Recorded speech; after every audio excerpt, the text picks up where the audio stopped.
Você quer apoiar o nosso canal e nos ajudar a produzir mais conteúdo para você? É simples, basta você acessar o link da lojinha na descrição sempre que precisar comprar algum produto. Com este simples gesto, você estará nos ajudando muito.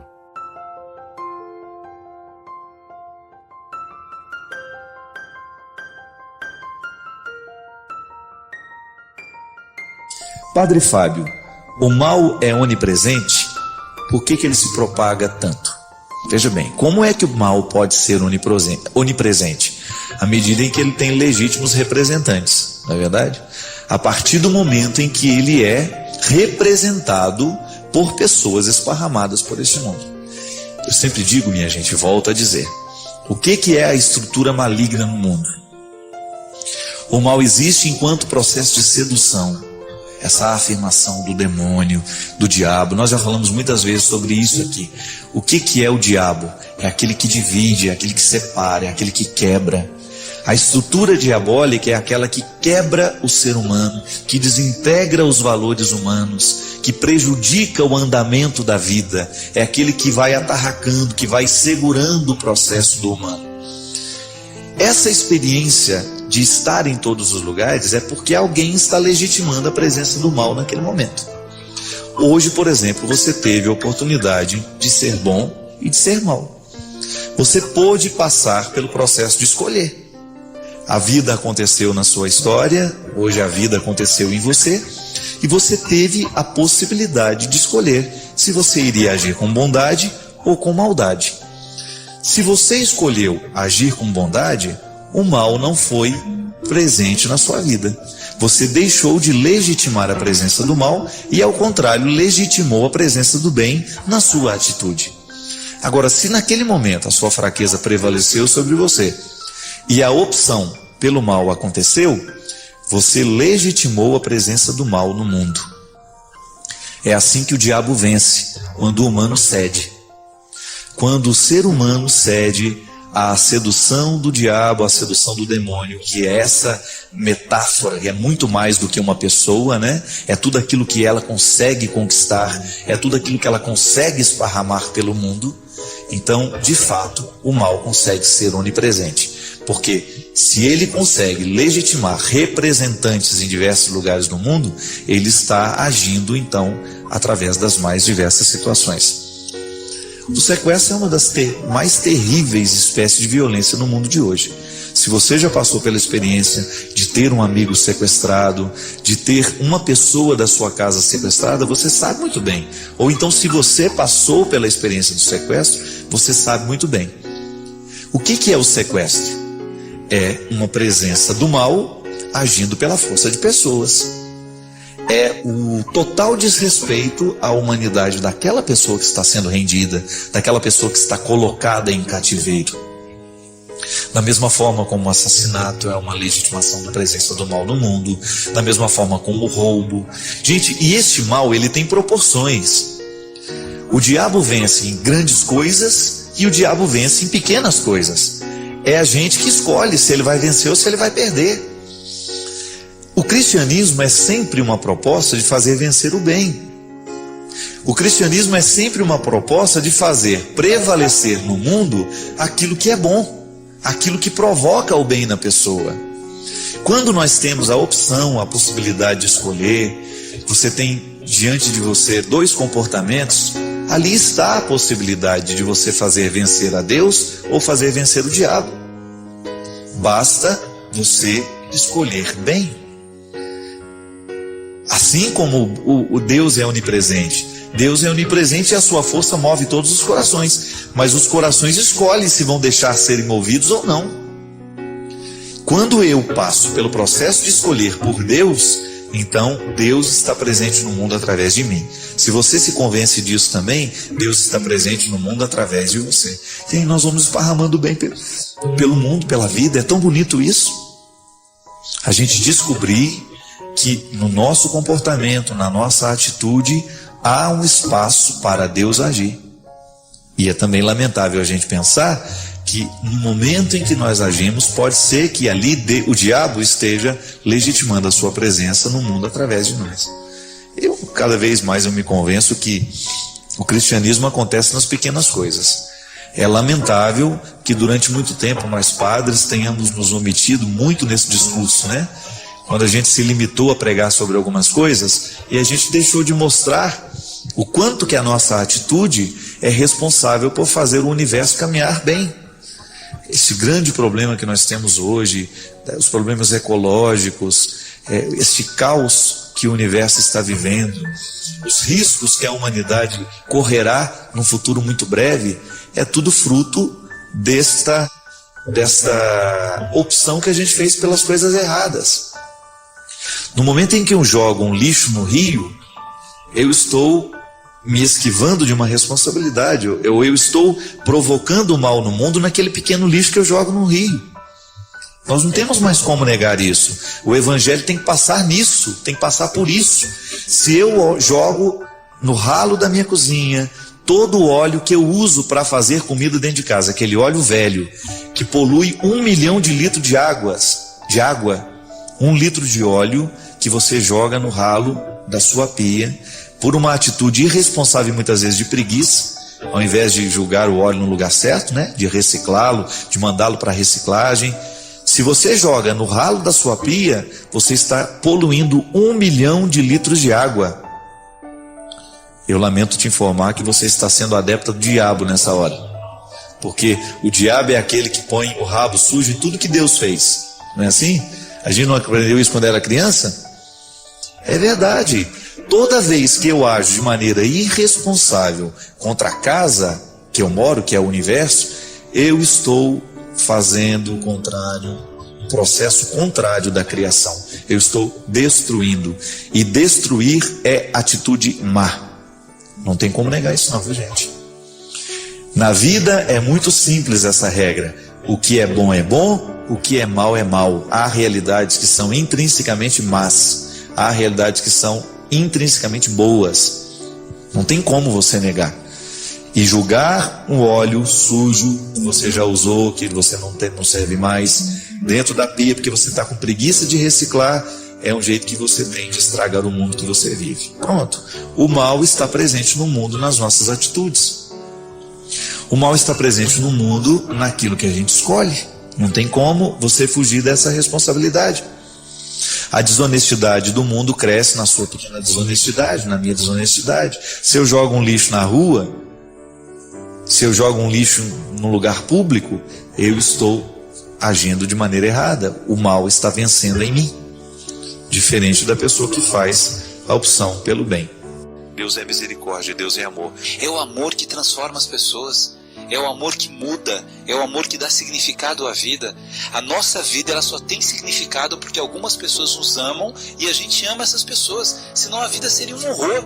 Se você não amasse ninguém, você vai de um lado do outro, aí você chega em casa, você não tem ninguém para ver, ninguém para ligar, ninguém para falar, ninguém para dizer aquilo que aconteceu. Você fala assim, mas que sentido tem minha vida? O que dá sentido à minha vida é o amor. E o autor da vida, que é Deus, ele só pode ser a plenitude do amor. Senão, o que daria sentido à vida é a vingança. Aí Deus seria o Deus da vingança. Se a gente achar que o que dá sentido à vida é o ódio, Deus é a essência do ódio. Agora, se a gente acredita que a essência da nossa vida, o significado da nossa vida está no amor, e se a gente acredita que Deus é o autor da vida, a gente só pode compreender Deus e a gente só pode falar de Deus por meio do amor. Não tem outro discurso, né? Não tem outra palavra que possa nos aproximar mais disso. A verdade, a palavra de João é muito bonita, né? Deus é amor. E quando ele nos diz isso, ele resolve todos os problemas que muitas vezes nós temos no processo da compreensão de Deus. Então fere o princípio do... E olha, às vezes a gente fala de amor, a gente precisa evocar o significado mais profundo do que a palavra nos sugere, que é o amor ágape, o amor que nos compromete, o amor que nos coloca à mesa juntos. Né? Todo mundo tem fome quando está à mesa. E o objetivo de todos é saciar essa fome. E o amor perpassa o momento que nós saciamos essa fome, porque eu não quero saciar apenas a minha fome. Eu quero que o outro também sacie a sua fome. E Gabriel, e quando nós somos muitas vezes educados nesta imagem de um Deus opressor, de um Deus punitivo, nós nunca vamos conhecer a dimensão libertadora da religião. Nós falamos aqui em outro programa, a religião que nos obriga. Mas a gente nunca descobre toda obrigação A vida é cheia de obrigações. Nós não queremos cair nessa ilusão de que nós vamos viver uma vida sem obrigações. Isso é bobagem. A escola impõe obrigações, o trabalho impõe obrigações e a religião também. Agora, se a gente não descobre a dimensão redentora que a obrigação pode me trazer, a gente vai viver oprimido. E o filósofo já dizia, né, que o ateísmo nasce no mundo justamente no momento que nós descobrimos que o Deus que nos foi anunciado é pior que nós. Para que acreditar nele? Para quê? Eu gosto muito do André Torres Queiruga, né, que é o teólogo que eu estudei na minha dissertação de mestrado. Outro dia até um amigo que eu nunca vi, nunca encontrei, Jorge Formenton, ele, não sei se é assim que pronuncia o nome dele, é assim que escreve. Ele mandou um e-mail para mim falando: ô padre, ele é muito interessado, muito curioso, eu queria tanto ler um pouco de teologia, o que o senhor me sugere? Aí eu sugeri algumas obras do Queiruga que eu sei que fariam bem, é um menino muito capacitado, muito estudioso. E aí um tempo depois ele me passou um e-mail dizendo assim: padre, eu preciso lhe agradecer, porque o senhor não tem ideia do quanto que a teologia do Queiruga me fez bem. Me fez bem porque me ajudou a reconstruir a imagem de Deus dentro de mim, porque essa é o grande papel do bom teólogo, né? Aquela teologia que reconstrói. De repente a gente foi vítima de uma teologia caricata, né? Onde ensinou um Deus a partir dos moldes da opressão, do pessimismo. E aí ele estava, parece que respirando mais leve, né? Porque descobriu que Deus é amor. A teologia de Queiruga não fala outra coisa, mas ele não ensina uma teologia descomprometida com a realidade. Esse amor que a gente reconhece em Deus, nós temos que responder imediatamente ao amor que a gente tem aos outros, ao respeito que a gente precisa ter à ecologia. O Queiruga escreve, faz teologia pensando no todo da vida, no amor ao próximo, no amor ao cosmos, no amor à ética, no amor à verdade, no amor à beleza. A vida é o lugar desta revelação. E aí, Gabriel, a gente descobre o quanto que uma pessoa que muitas vezes viveu de maneira opressora a sua experiência religiosa, no momento em que ela descobre um caminho de libertação, o quanto aquilo faz bem a ela. Se a religião não fizer bem, tem alguma coisa errada. É verdade. Não é? Você tem que ir para uma igreja e sair melhor. Você tem que ir para um sacramento, você tem que sair melhor, senão tem alguma coisa errada. Né? Você foi até lá, você foi à casa do pai. Não é uma delícia a gente voltar para a casa da mãe, a casa do pai? Quando você chega na casa da mãe e do pai, a coisa está toda complicada, tem alguma coisa errada. E o nosso pai e a nossa mãe terrenos são imperfeitos, Deus é perfeito. Então se você chega na casa do pai e se você sai pior de lá, você sai com raiva, você sai querendo julgar as pessoas, tem alguma coisa errada acontecendo. Não pode ser assim, né? Religião vem de religar, ligar, fazer a nossa ligação com Deus. E essa ligação é tão bonita, né, padre? Porque é claro que a gente vai errar, a gente vai reclamar da vida, a gente vai ser imperfeito, a gente vai ter teimosia. Os nossos defeitos não vão embora na hora que a gente gostaria que eles fossem, né? Nós somos humanos demais, diz padre Fábio de Mello, para entender esse monte de coisa, né? Mas assim... humanos demais, santos de menos. Humanos demais, santos de menos. Mas é tão interessante assim que a gente vai percebendo que mesmo nessas imperfeições, a religião vai fazendo alguma coisa que vai me transformando numa pessoa melhor. É tão bonito a gente ouvir testemunhos de pessoas que falam assim: olha, depois que eu comecei a acompanhar a Canção Nova, eu parei de brigar com meu marido, eu parei de brigar com a minha mulher, eu parei de beber, eu parei de não sei o que, a minha família ficou diferente, eu paro de implicar muito com as pessoas, eu começo a ouvir aquelas pregações e aquilo toca no meu coração, eu deixo lá aquela música que bem faz aquela música dentro de mim, né? E às vezes é interessante que a música, isso diz uma coisa bonita da palavra de Deus, né? Eu estudo a palavra de Deus e eu me encanto e me transformo com ela, que são duas coisas, né? A música tem isso. Às vezes você ouve uma canção e você presta muita atenção na letra, e até prestando atenção na letra, compreende um pouco a letra, e aquela letra te faz muito bem. Às vezes não, você não presta atenção na letra e a música te faz bem mesmo assim. Do mesmo jeito. Aquela musicalidade toca na alma, se sente mais leve, né? E a religião tem que fazer isso. É esse caminho que eu tenho, né, de percepção de que essa ponte que me leva à felicidade está ali, né? Eu tenho que dar os passos para cruzar essa ponte. Né? Obrigado pela sua companhia. Eu acho interessante, Ziza, porque a própria vida está sendo a minha doma. É sempre a dona vida, que, né? que me amansa, né? A própria vida faz o movimento de nos amansar. Quando você vai percebendo que... Sofrimento é providência, né, Fabinho? Demais, demais. Quando você começa a viver a dinâmica do tempo. Quando você permite... Você que está assistindo a gente, está ouvindo essa conversa, né? Eu espero que você esteja se incluindo, porque tudo isso fala da sua vida também.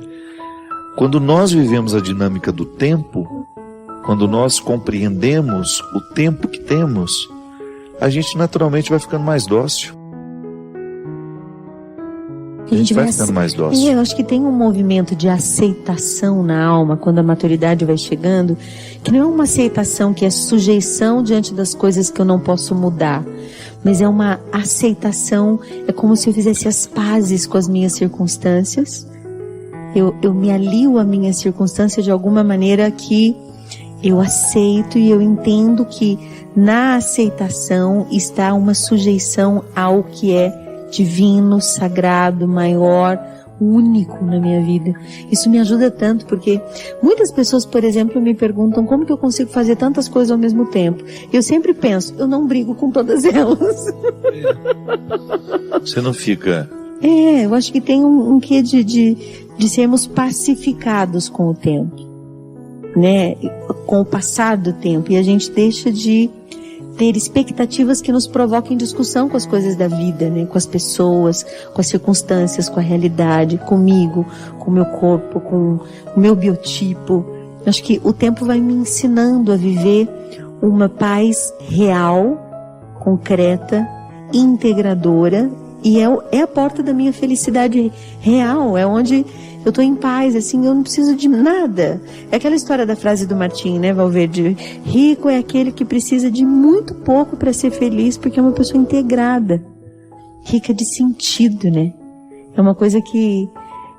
Aí você entende o espírito pobre dos santos, aí você entende o voto de pobreza, aí você entende um São Francisco, uma Santa Clara, os santos que a gente admira.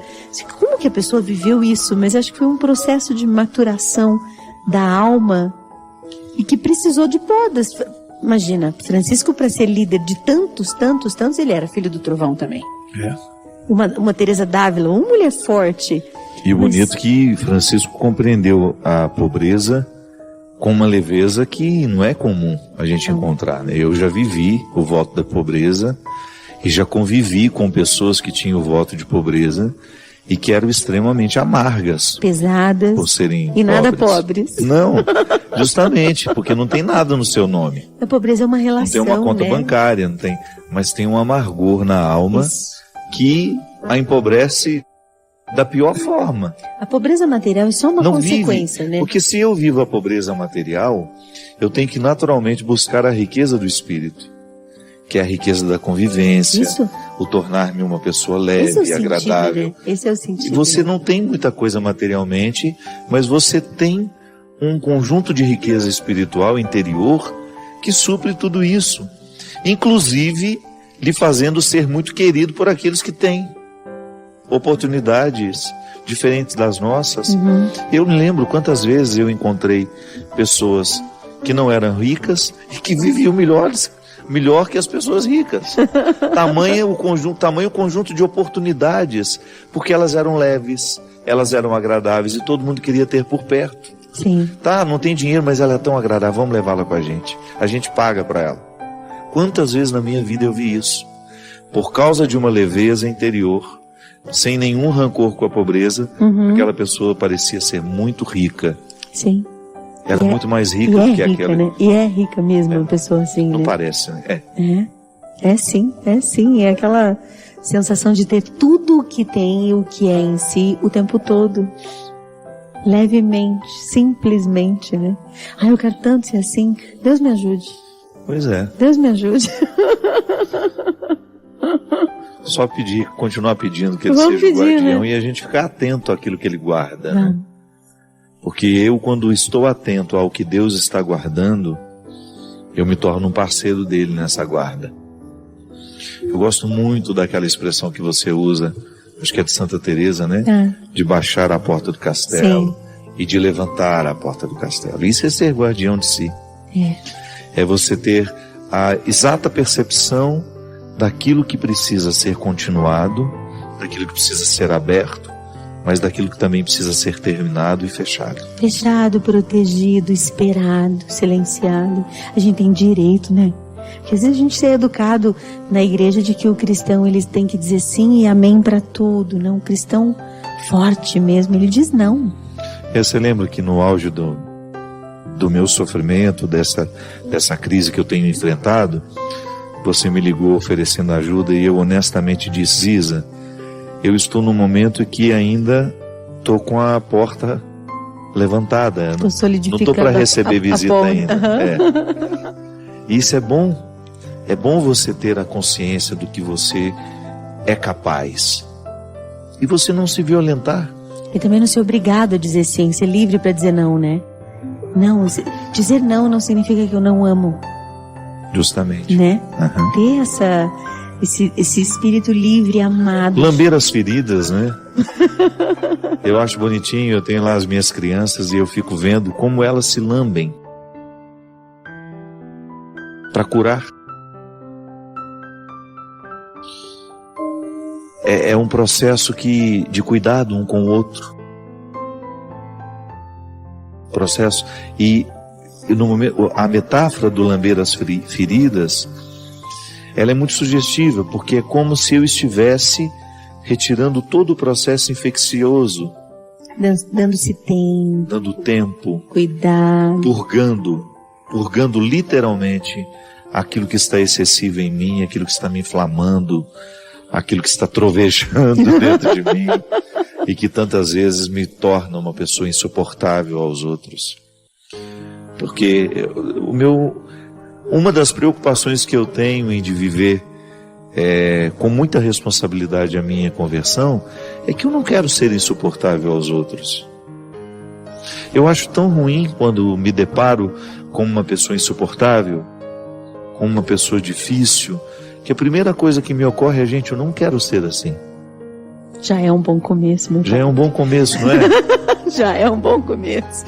A gente na viagem, a gente veio falando, né, às vezes de pessoas que erram na mão, do tanto que se expõem, da maneira como se expõem.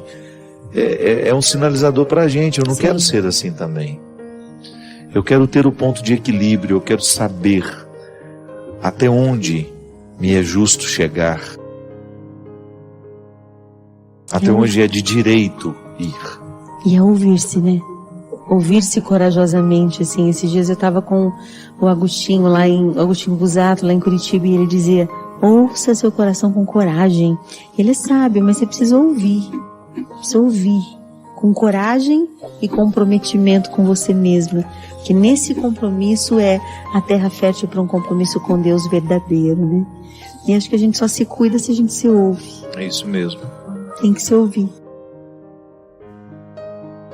Padre Fábio, por que Moisés fez tanto obedecendo a Deus e não recebeu a terra prometida? Foi falta de misericórdia de Deus? Não, porque talvez seja o destino de todo profeta mesmo, né? Morrer sem ver a consequência da missão, né?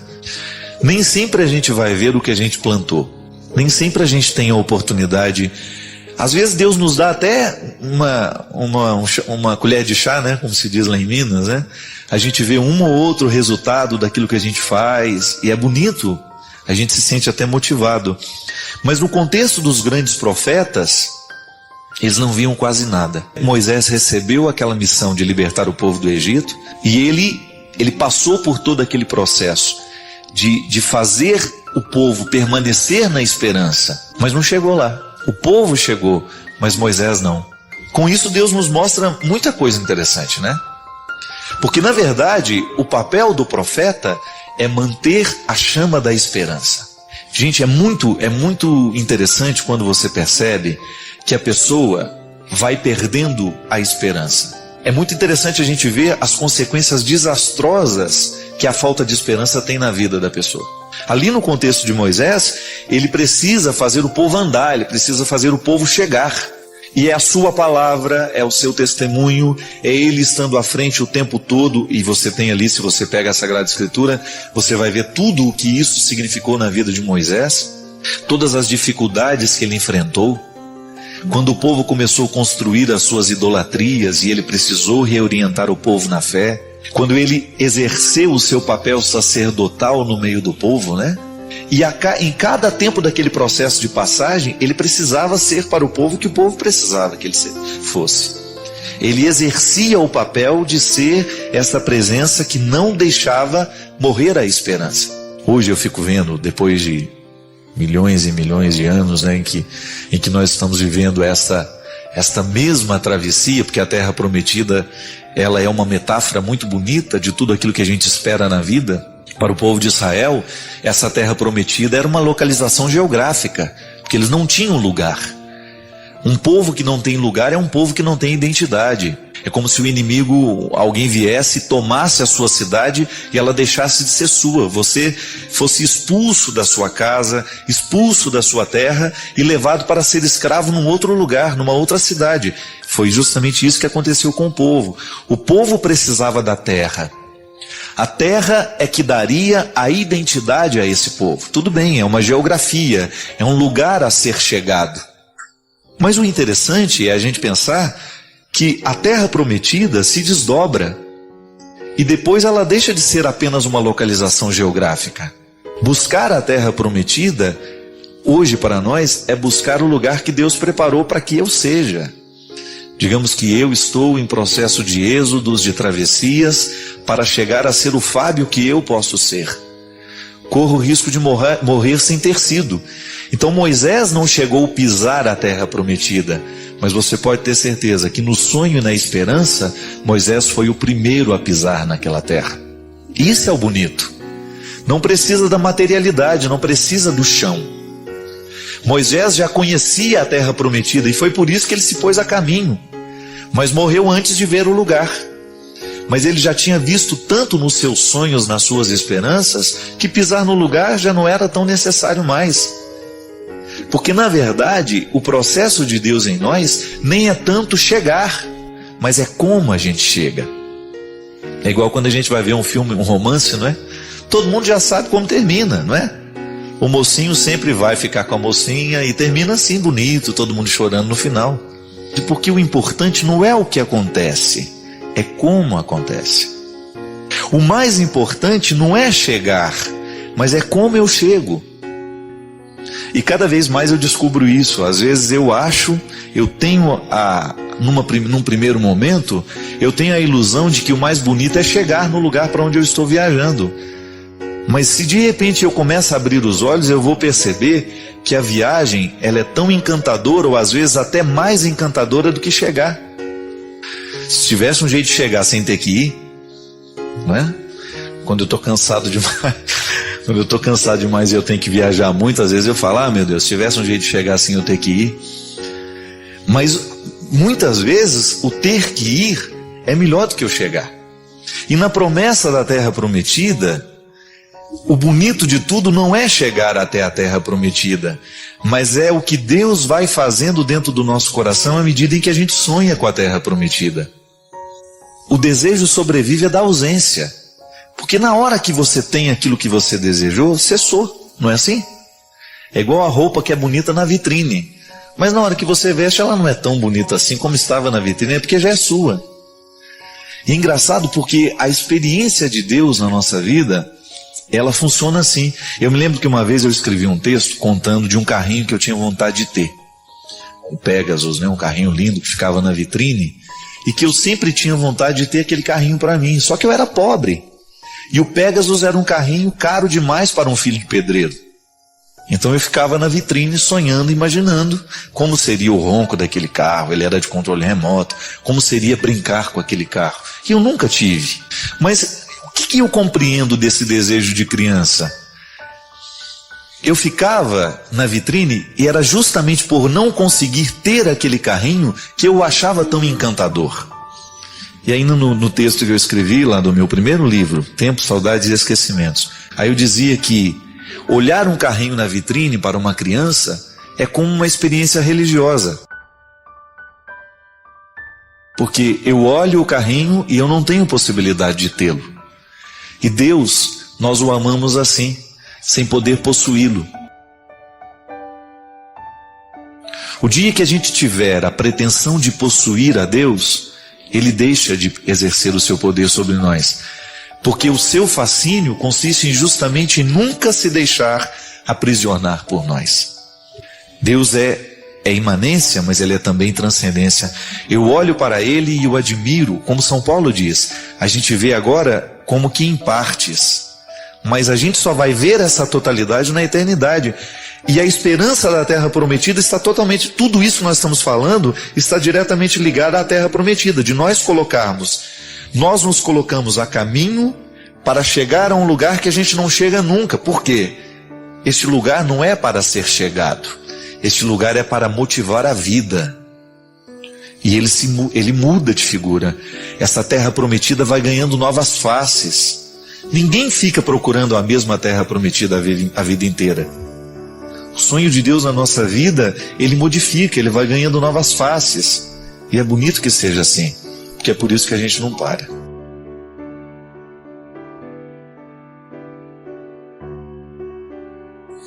Ontem eu conversava isso com um amigo meu, ele estava dizendo para mim assim: padre, é verdade que nós trazemos os pecados dos nossos antepassados? Eu falei, eu não diria para você que nós trazemos os pecados dos nossos antepassados. A gente pode trazer no nosso DNA, né, nas nossas configurações psíquicas, as influências dos erros, as consequências das coisas ruins que aconteceram no passado. Agora, nós podemos equilibrar isso e permitir que fique dentro de nós de um jeito diferente. Eu não quero que os erros dos meus antepassados determinem o meu presente, então eu corto. Eu tenho consciência deles, eu sei que eles agiram assim, mas eu não quero continuar agindo da mesma forma. Só assim que nós podemos quebrar, né, aquela cadeia de maldições, muitas vezes, que nós trazemos dentro das nossas estruturas familiares. É quase que uma resposta natural da vida, né? Então a agressão que eu sofri, eu cometo contra alguém também. É uma maneira que eu tenho de fazer justiça, né? De maneira estranha. Como é que eu faço então? Quebrar, eu não vou fazer com os meus filhos aquilo que o meu pai fez comigo. Esta é uma regra que você pode adotar. Então, se o seu pai cometeu erros com você, se ele foi muito duro com você, se você sabe que aquela atitude dele lhe causou mal, lhe fez muito mal, você vai tentar purificar aquela ação para que só extraia o valor dela. Então, ser rude é um valor? Às vezes é, mas você pode ser rude de outra forma. Você pode ser duro, né?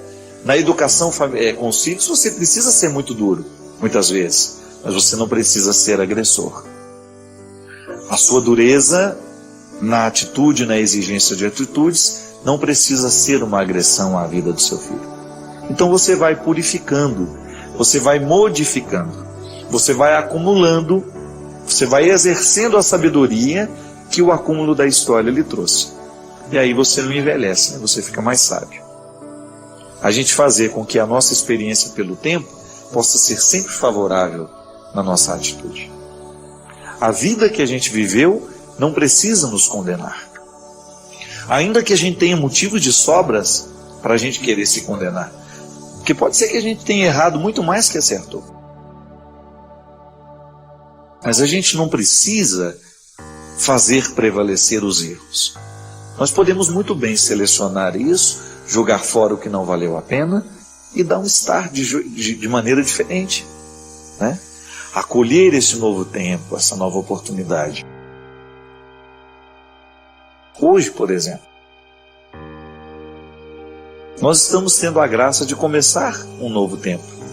Mas nós podemos viver essa dinâmica do ano novo todos os dias. Todos os dias você pode interpretar-se assim: hoje eu estou apenas começando. Não tenho que morrer condenada por aquilo que eu não fiz de certo ou por aquilo que eu fiz de errado, né? Não preciso morrer me condenando pelo passado. Então eu assumo hoje a oportunidade de um novo tempo na minha vida. E aí o ano é novo de verdade. Não é só o calendário que muda, mas é a gente que muda também. Isso é muito importante. A gente mudar, a gente evoluir, a gente avançar, a gente purificar tudo aquilo que está dentro de nós, para que, ao purificar, o tempo se transforme em sabedoria. A idade se transforme em amadurecimento. Porque amadurecer é o grande objetivo de todo ser humano. Estar maduro significa estar mais coerente, estar mais inteiro, para que a gente possa viver a vida com um pouco mais de qualidade. Outras pessoas, Adriana, tão carregadas de fardos que nem são delas, porque justamente faltou o discernimento de compreender o sentido das coisas. Porque às vezes, quando você identifica o sentido de um fardo, você percebe que ele não faz sentido. Pode parecer um jogo de palavras, mas não é não. Você percebe, antes você achava que tinha sentido aquele fardo, de repente você descobre que não tinha sentido. Aí sim você está no verdadeiro sentido das coisas, que é quando você é capaz de abrir mão, de jogar fora. Gente, esse peso eu não quero levar mais embora comigo. Porque às vezes você que está em casa, você passa por um momento de dificuldade, e é sempre difícil mesmo a gente interpretar o que suportar a barra do momento. Eu gosto tanto daquela música do Gonzaguinha, um homem também chora, né? É triste ver esse homem, guerreiro, menino, com a carga do seu tempo por sobre os seus ombros. É isso mesmo. Nós levamos sobre os nossos ombros a carga do tempo, da família que a gente tem, das escolhas que a gente fez. E às vezes é muito difícil a gente dar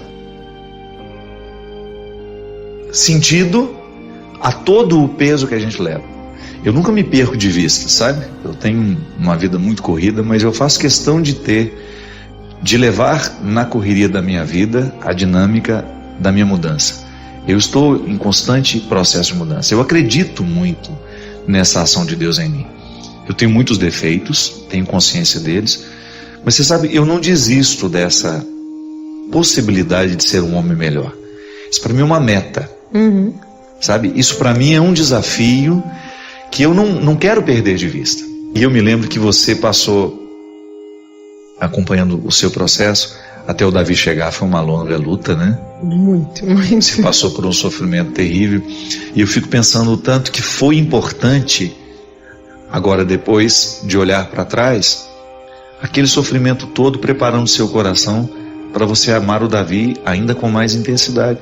Eu não sei se é possível, né, medir a intensidade do amor, mas talvez com mais maturidade, você não acha? Mais maturidade, sem dúvida, sem dúvida.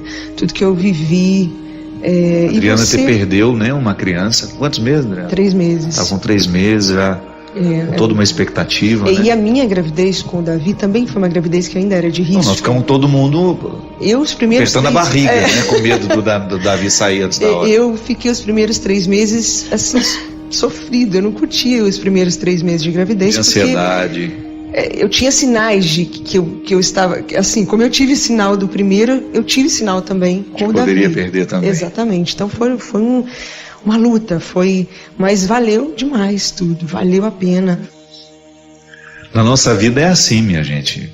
O testemunho da Adriana, a mim, é muito precioso, porque é alguém de verdade como nós, como você, que também precisa dar conta das suas dificuldades, das suas lutas pessoais. Você que também tem que caminhar conviver com suas realidades mortas, né? Porque não é só um filho que morre. E no meu caso ainda foi mais complicado porque foi um aborto retido. Então eu fiquei 3 dias com meu filho morto. Então foram os 3 piores dias da minha vida. Porque eu tive que fazer aquele processo cirúrgico, só que eu tive que esperar, porque eu estava em missão. Então não foi fácil. E tem toda a dimensão simbólica, né, de você estar com... Nossa, você não tem noção da dor que é. Eu olhava para minha barriga e eu falei, eu tô com meu filho morto aqui.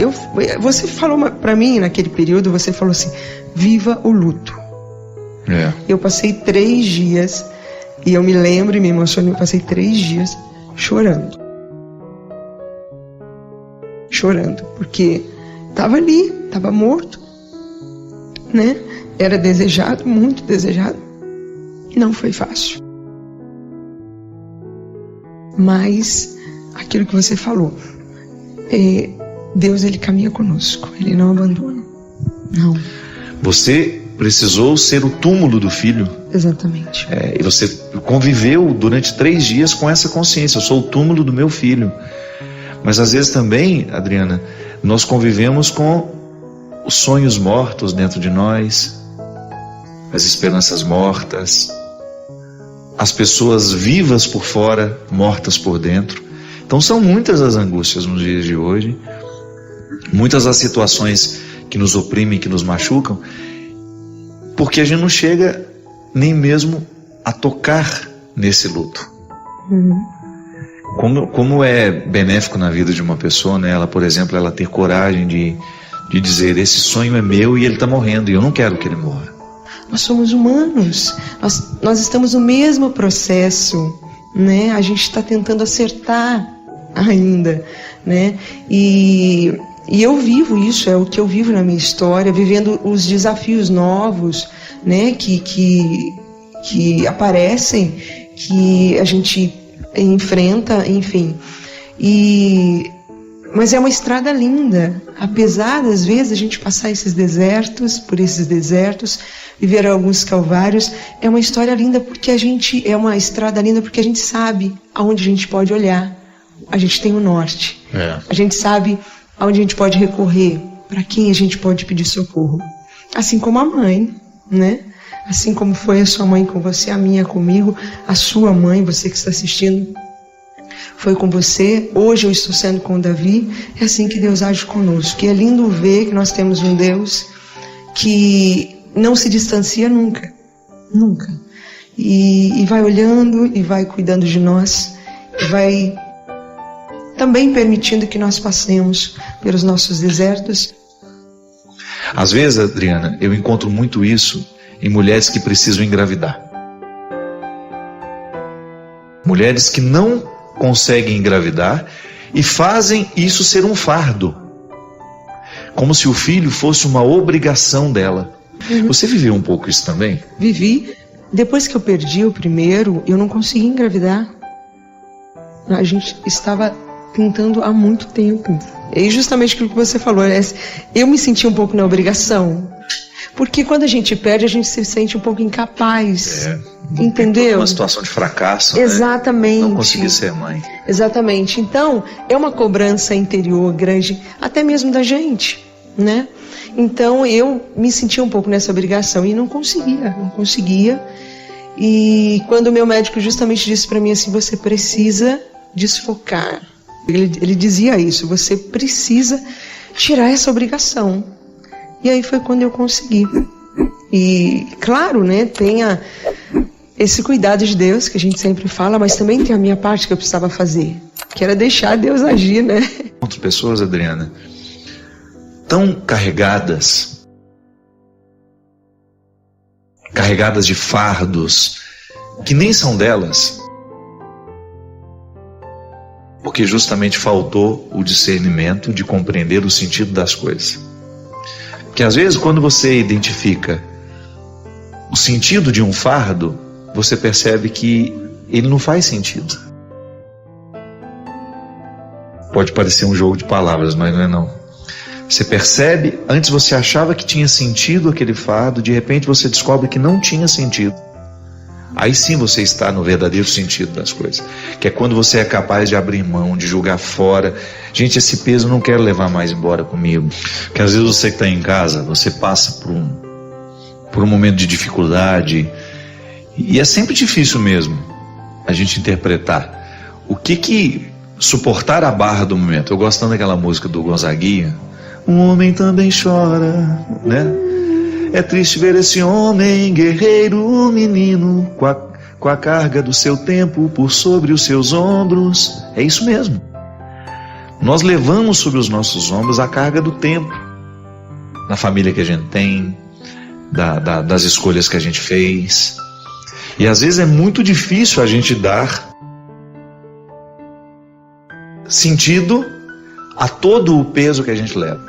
Eu nunca me perco de vista, sabe? Eu tenho uma vida muito corrida, mas eu faço questão de levar na correria da minha vida a dinâmica da minha mudança. Eu estou em constante processo de mudança. Eu acredito muito nessa ação de Deus em mim. Eu tenho muitos defeitos, tenho consciência deles, mas você sabe, eu não desisto dessa possibilidade de ser um homem melhor. Isso para mim é uma meta, sabe? Isso para mim é um desafio que eu não quero perder de vista. E eu me lembro que você passou acompanhando o seu processo até o Davi chegar, foi uma longa luta, né? Muito. Você passou por um sofrimento terrível, e eu fico pensando o tanto que foi importante, agora depois de olhar para trás, aquele sofrimento todo preparando seu coração para você amar o Davi ainda com mais intensidade. Eu não sei se é possível, né? Medir a intensidade do amor, mas talvez com mais maturidade, você não acha? Mais maturidade, sem dúvida, sem dúvida. Tudo que eu vivi... Adriana, você perdeu, né, uma criança. Quantos meses, Adriana? 3 meses. Estava com 3 meses já, com toda uma expectativa. E né? a minha gravidez com o Davi também foi uma gravidez que ainda era de risco. Não, nós ficamos todo mundo apertando a barriga, né, com medo do Davi sair antes da hora. Eu fiquei os primeiros 3 meses assim, sofrido. Eu não curtia os primeiros 3 meses de gravidez. De ansiedade. Eu tinha sinais de que eu estava, assim, como eu tive sinal do primeiro, eu tive sinal também com o Davi. Poderia perder também. Exatamente. Então foi uma luta, mas valeu demais tudo, valeu a pena. Na nossa vida é assim, minha gente. O testemunho da Adriana, a mim, é muito precioso, porque é alguém de verdade como nós, como você, que também precisa dar conta das suas dificuldades, das suas lutas pessoais. Você que também tem que caminhar conviver com suas realidades mortas, né? Porque não é só um filho que morre. E no meu caso ainda foi mais complicado porque foi um aborto retido. Então eu fiquei 3 dias com meu filho morto. Então foram os 3 piores dias da minha vida. Porque eu tive que fazer aquele processo cirúrgico, só que eu tive que esperar, porque eu estava em missão. Então não foi fácil. E tem toda a dimensão simbólica, né, de você estar com... Nossa, você não tem noção da dor que é. Eu olhava para minha barriga e eu falei, eu tô com meu filho morto aqui. Você falou para mim naquele período, você falou assim, viva o luto. Eu passei 3 dias, e eu me lembro e me emocionei, eu passei 3 dias chorando. Chorando, porque estava ali, estava morto, né? Era desejado, muito desejado. Não foi fácil. Mas aquilo que você falou, Deus, ele caminha conosco, ele não abandona. Não. Você precisou ser o túmulo do filho. Exatamente. E você conviveu durante 3 dias com essa consciência, eu sou o túmulo do meu filho. Mas às vezes também, Adriana, nós convivemos com os sonhos mortos dentro de nós, as esperanças mortas, as pessoas vivas por fora, mortas por dentro. Então são muitas as angústias nos dias de hoje, muitas as situações que nos oprimem, que nos machucam, porque a gente não chega nem mesmo a tocar nesse luto.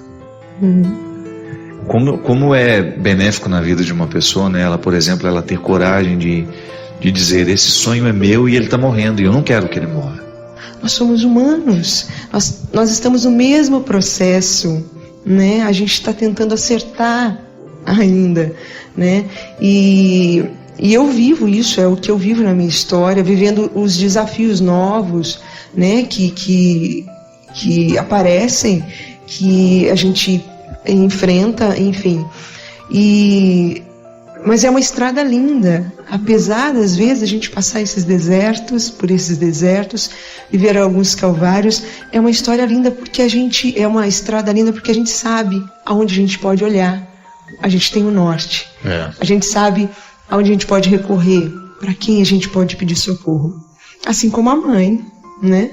Assim como foi a sua mãe com você, a minha comigo, a sua mãe, você que está assistindo, foi com você, hoje eu estou sendo com o Davi. É assim que Deus age conosco. E é lindo ver que nós temos um Deus que não se distancia nunca, nunca.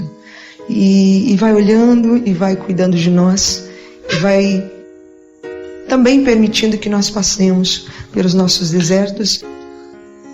Às vezes, Adriana, eu encontro muito isso em mulheres que precisam engravidar. Mulheres que não conseguem engravidar e fazem isso ser um fardo, como se o filho fosse uma obrigação dela. Você viveu um pouco isso também? Vivi. Depois que eu perdi o primeiro, eu não consegui engravidar. A gente estava tentando há muito tempo. E justamente aquilo que você falou, eu me senti um pouco na obrigação. Porque quando a gente perde, a gente se sente um pouco incapaz. Entendeu? Uma situação de fracasso. Exatamente. Né? Não conseguir ser mãe. Exatamente. Então, é uma cobrança interior grande, até mesmo da gente, né? Então, eu me sentia um pouco nessa obrigação e não conseguia. E quando o meu médico justamente disse para mim assim, você precisa desfocar. Ele dizia isso, você precisa tirar essa obrigação. E aí foi quando eu consegui. E claro, né, tem esse cuidado de Deus que a gente sempre fala, mas também tem a minha parte que eu precisava fazer, que era deixar Deus agir, né? Gostaria de saber, já que segundo o Apocalipse o mundo vai acabar, ele vai acabar mesmo? E se Deus vai voltar para levar para si um povo escolhido por ele, qual é a característica deste povo? Por favor, me indica na Bíblia uma resposta. Veja bem, todo o Apocalipse está escrito a serviço de uma comunidade, já disse isso daqui. O que é a finalização do grande reino, né? É a queda do Império Romano. Para a comunidade de São João, o mais importante é acabar com o Império Romano, o domínio do Império Romano. Então todas aquelas profecias apocalípticas, elas estão diretamente ligadas a uma realidade histórica, uma necessidade de libertação do povo com o poder romano. É claro que isso tem repercussões escatológicas, né? Não é apenas a leitura histórica. O que é uma leitura escatológica? É a gente pegar aquilo que era deles e nós fazermos a leitura para nós hoje. Quando nós falamos de final do mundo, hoje nós também estamos falando de um processo de caos que o universo vai vivendo e que daqui a pouco a vida humana está impossibilitada. Isso é uma coisa. Falar no fim desta matéria. Outra coisa é você falar do fim do mundo naquilo que tem conotação que Jesus fala no Evangelho de São João. Nós estamos no mundo, mas não podemos ser do mundo, né? Vamos trabalhar essa expressão como sendo o fim do mundo a que se refere o Apocalipse é justamente essa finalização de tudo que é ruim e que precisa terminar, porque a experiência do mal no mundo vai levando o mundo para o caos. A experiência do mal vai fazendo com que a realidade volte a ser caótica, porque o mundo é aquele que está na ordem, o imundo é o que está fora da ordem. O Apocalipse ele é uma palavra que está sempre a serviço deste imundo que precisa voltar a ser mundo, daquilo que está fora da ordem e que precisa ser reestabelecido. E aí nós temos então uma esperança da parousia, de que Jesus voltará, que é uma esperança escatológica, mas é também histórica.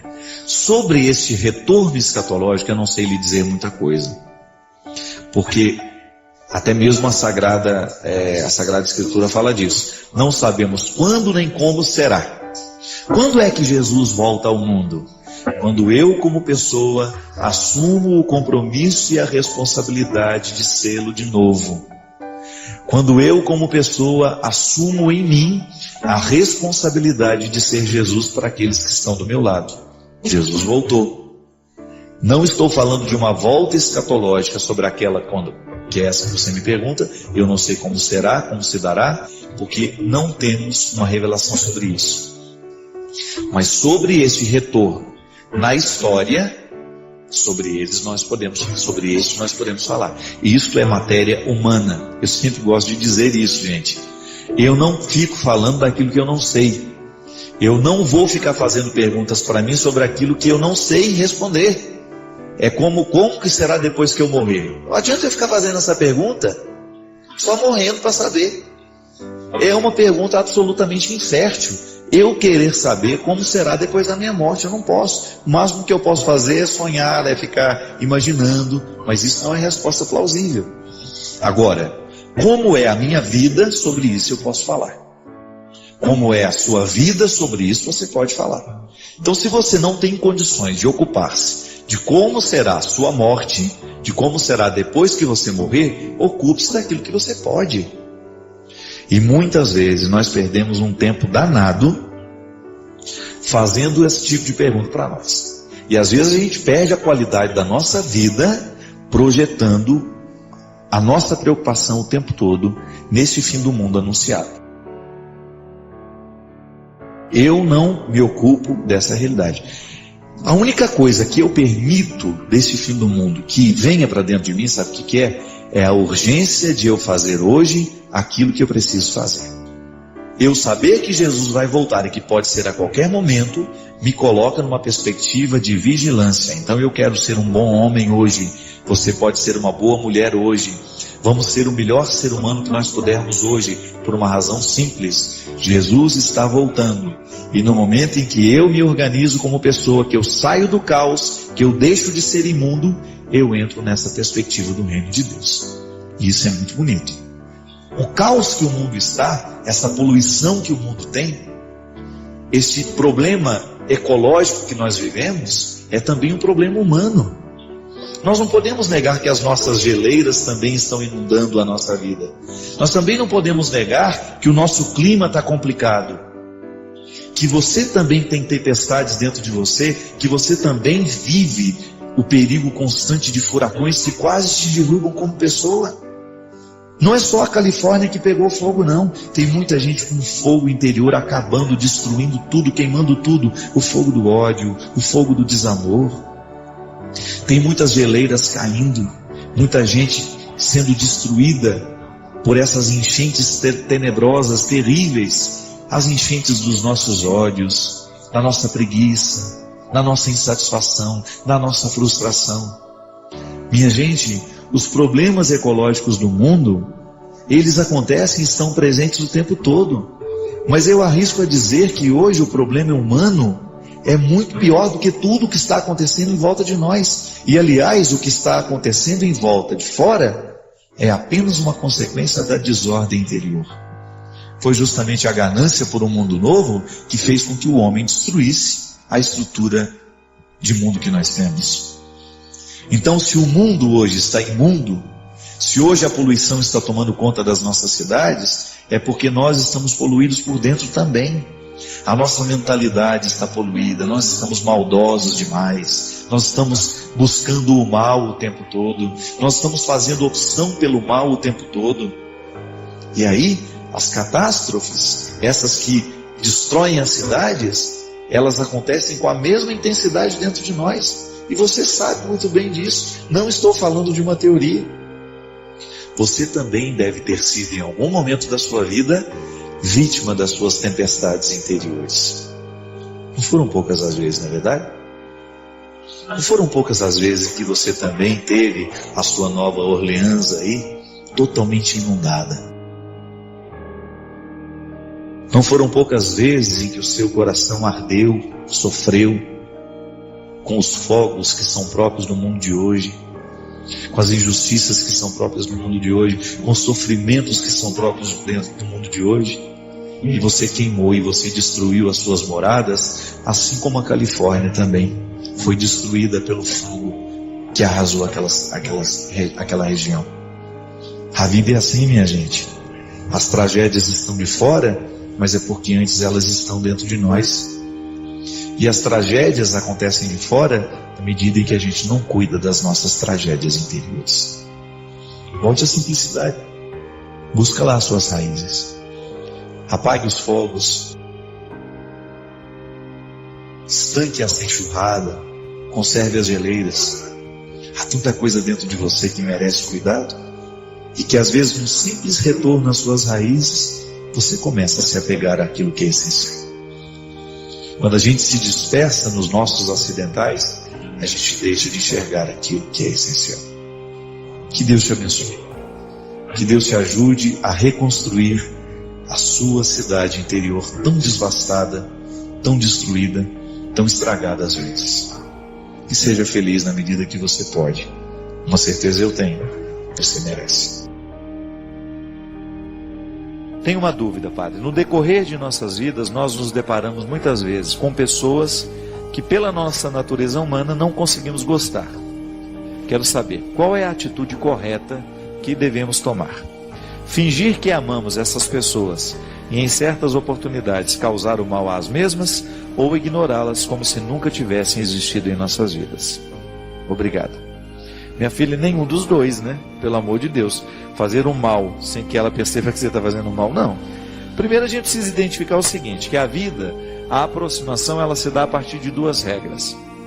Quando eu encontro uma pessoa, quando sou visitado por uma pessoa, ainda que seja por um e-mail, por uma palavra, por uma carta, você vai ter uma reação natural de simpatia ou de antipatia. O que é? O que é a antipatia? Quando você percebe que não existe um vínculo natural de aproximação entre você e aquela pessoa. Por que a gente tem simpatia por umas pessoas e não tem por outras? É um mistério, minha filha. Não sabemos identificar isso. Isso é sensorial, não sei. Passa por mim, eu encontro pessoas que eu gosto, que eu tenho vontade de me aproximar, e passa por mim outras pessoas que não. Que eu não tenho aquela aproximação natural. Isso faz parte da vida. Os agrupamentos humanos, eles nascem assim, né? A gente faz a opção. Os amigos você escolhe. É diferente.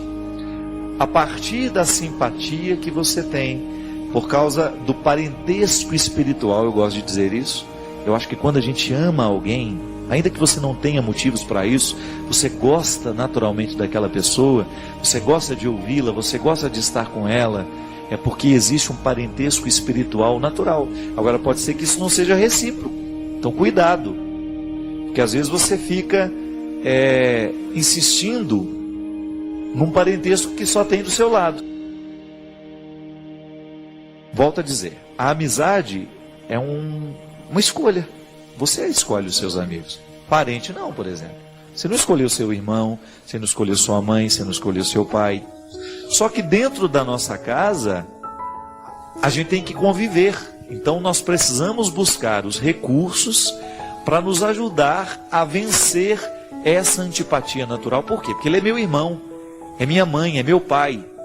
E se eu não tenho um movimento natural de amor e de carinho por essa pessoa, por causa da minha situação, por causa da minha proximidade, eu vou ter que buscar contornar e pedir a Deus a graça, né? Através de oração, através de uma postura amorosa que você vai ter, de um cuidado maior que você vai ter com aquele relacionamento que é mais difícil. Minha gente, é engraçado, né? Porque às vezes a gente acha que isso não existe, mas existe. Às vezes a mãe tem isso com o filho. Às vezes a mãe, por mais que ela diga que não, ela tem um movimento mais natural em relação a um filho do que a outro. Então é aí que vem o cuidado. A mãe não tem o direito de protelar filho nenhum. São filhos e você vai ter que de alguma maneira suprir a necessidade de amor que esses filhos têm. Agora, você vai ter que viver esse conflito interior aí, de como é que você vai administrar a sua preferência. Eu não estou aqui para dizer que existe ou não existe a preferência. Estou aqui para refletir que quando eu identifico que eu naturalmente prefiro alguém dentro da minha casa, eu preciso tomar cuidado para que essa preferência que eu tenho por aquela pessoa não venha anular ou prejudicar a minha capacidade de amar os outros. Então tá bem, os seus amigos você escolhe, você vai ser norteada por essas regras de antipatia e simpatia. Tá bom, padre, mas e dentro do meu trabalho? Eu não tenho como escolher as pessoas que ficarão na mesma sala que eu. A regra vale para a mesma situação. A regra tem que valer. Por quê? Eu preciso diminuir esse estresse que me causa. Gente, conviver com antipatia causa um estresse danado em nós. Você sabe muito bem do que eu estou falando. Você sabe o quão é difícil ter que lidar com uma pessoa que você não engole. Parece que tudo que ela fala te agride. Parece que a maneira como ela se porta te incomoda. São situações humanas que muitas vezes nós não temos controle. Eu particularmente eu reconheço em mim o que muitas vezes me afasta de pessoas. Minha filha quer me mandar embora e me cobrar. Ah, aquele dia você me viu. Não. Eu faço isso com o outro e não tolero que façam comigo. Eu acho que tudo é natural. Eu ser cobrado de uma obrigação que eu tenho, tudo bem. Agora, ser cobrado de afeto, ser cobrado disso, daquilo, estou fazendo a minha confissão, é defeito meu, Eu não tenho facilidade de lidar com gente assim. Eu gosto de relacionamentos naturais, onde não existe forçação de barra e nem tampouco existe o exagero. Eu sou assim. Nasci assim, cresci assim e me aproximo naturalmente de quem me trata assim. Pronto, esse é meu jeito de ser. Essa é a minha dificuldade. Agora você tem que saber quais são as suas. O que te aproxima e o que te afasta. E descobrir ali naquele ambiente de trabalho o que você precisa fazer para que você diminua essa dificuldade e que você comece a estabelecer laços. Que você precisa trabalhar com aquela pessoa. Aí entra a regra da sobrevivência, que não passa pela falsidade não, viu? Eu acho que é até natural, e eu acho que seria até muito interessante você ter coragem de dizer, sentar com aquela pessoa e falar assim, bem, você já deve ter percebido que nós temos dificuldades de relacionamento, né? O que nós podemos fazer para um ajudar o outro? Porque é natural que às vezes ela tenha dificuldade também. E quando nós temos essa clareza, quando a gente tem essa facilidade de esclarecer esses aspectos, a gente já dá um passo na direção do acerto. Porque às vezes a gente erra, é porque o outro erra com a gente e a gente erra com o outro, é porque a gente ainda não conseguiu esclarecer isso.